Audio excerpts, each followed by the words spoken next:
السلام علیکم سامعین، 12 جمادی الثانی کی تاریخ شروع ہو چکی ہے، 3 دسمبر ہے۔ عنوان ہے دیش دنیا کی اہم خبریں۔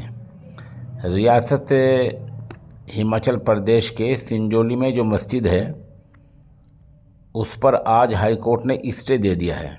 آپ کو پتہ ہے کہ سنجولی کی مسجد کے بارے میں وہاں کی ضلع عدالت کا فیصلہ یہ تھا کہ اس کو مکمل گرا دیا جائے، لیکن ابھی وہاں جو منزل باقی ہے اس کے بارے میں ہائی کورٹ نے اسٹے دیا ہے اور کہا اگلی سماعت تک، اگلی تاریخ تک حالت جوں کی توں رہنی دی جائے اور اگلی سماعت مارچ میں ہوگی۔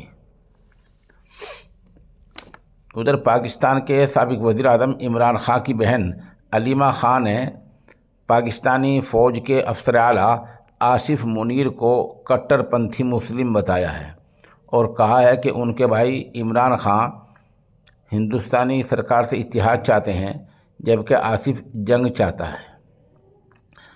دہلی کے ریلوے اسٹیشنوں پر سرگرم 5 خواتین چوروں کو آج گرفتار کر لیا گیا ہے۔ یہ ریلوے اسٹیشنوں پر کسی کا بیگ چرا لیتی تھی، بیگ میں سے روپے چرا لیتی تھی، زیور چرا لیتی تھی، بالیاں چرا لیتی تھی، کچھ بھی قیمتی سامان چرانے میں ماہر تھی۔ 5 پکڑی گئی ہیں۔ ان کے پاس سے کچھ نقد ملا ہے اور 1 کروڑ روپے مالیت کے زیورات، گھڑیاں ملی ہیں اور ان کی نشاندہی پر یہ سامان برآمد ہو گیا ہے۔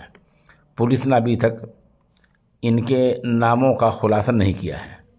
ان میں سے ایک خاتون ایسی بھی ہے جس کے خلاف پہلے ہی مختلف تھانوں میں 13 مقدمے درج ہیں۔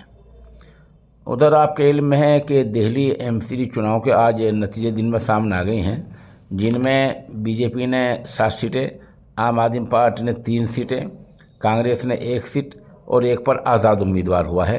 یہ کل 12 سیٹیں تھیں اور یہ ضمنی چناؤ ہوئے ہیں ایم سی ڈی کے نگر نگم کے، تو ان 12 پر بی جے پی 7، عام آدمی پارٹی 3، کانگریس 1 اور آزاد 1۔ ادھر ہریانہ کے پانی پت سے عجیب خبر آئی ہے۔ وہاں پونم نام کے خاتون ہیں، اس کو یہ لت تھی، یہ عادت تھی کہ خوبصورت بچے کو دیکھتے ہی مار دیا کرتی تھی۔ اب تک یہ خاتون 4 بچوں کو مار چکی ہے۔ پکڑی کیسے گئی؟ حال ہی میں ضلع میں ایک جگہ شادی تھی، وہاں 6 سالہ بچی دیکھی گئی کہ پانی کے ڈب میں ڈوب کر مر گئی۔